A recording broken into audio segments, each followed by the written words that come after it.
Long time ago, I used to actually pick up almost every single one of the Force Effects lightsabers, up until they got like really expensive. But Hasbro has their Black Series, which has been re-releasing some of the Force Effects lightsabers as a redesign, I guess. They are slightly different. I'd say that some of their colors are a little bit different. I don't know if they're more like close to what the prop is in the actual movie, or if it's just based on the materials that they're using. But for the most part, I'd say that they're pretty solid. The first one that they released was the Kylo Ren, which was the one with the actual lightsaber hilts, which, as weird as it looks, I actually really like it. It's also like a really beefy boy. Like it is chunky.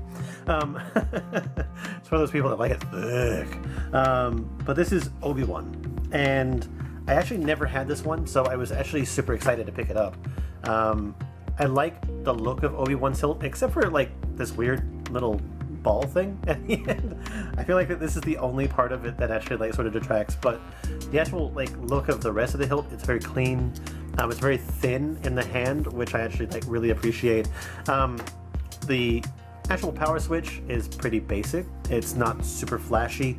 It's not as hidden as, say, like Mace Windu's is, which Mace Windu's lightsaber is such a cool lightsaber, especially for the fact that, like, looking at it at a glance, most people don't even know how to turn that thing on.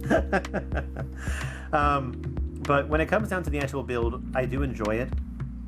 I'd say that there's only a couple areas where I feel like there is a little bit lacking.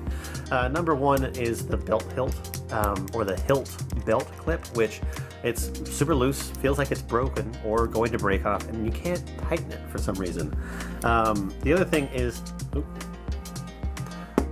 they have the trademarking writing on the viewable face of the hilt, instead of sort of putting it maybe somewhere else. I don't know where they might put it, but at least put it somewhere less visible. The other thing too is they seem less concerned with things like that, where there's an obvious piece of machining that had to be done to sort of hold it together that they have out in full view. Aside from that, it's a great lightsaber. It feels really good in the hand. It's a lot of fun. Looks really nice on display. And of course, it does this.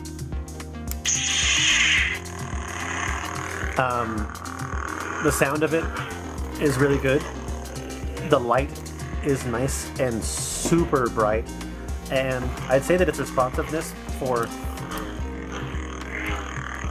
moving and being hit is actually really good. I like it very much.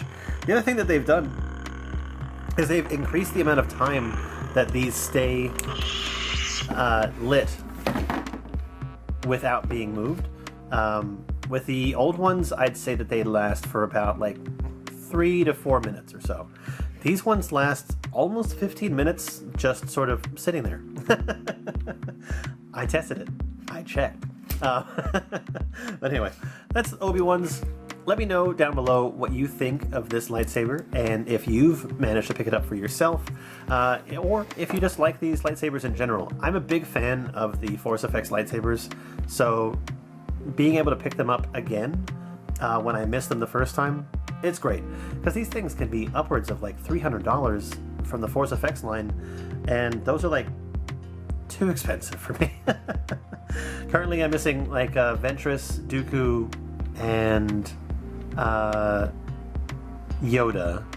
Yoda's, I think, is like the one that I would want the most, and then probably Dooku, but we'll see. Maybe they'll re-release it in the Black Series. Who knows? But anyway, see you guys later. Bye!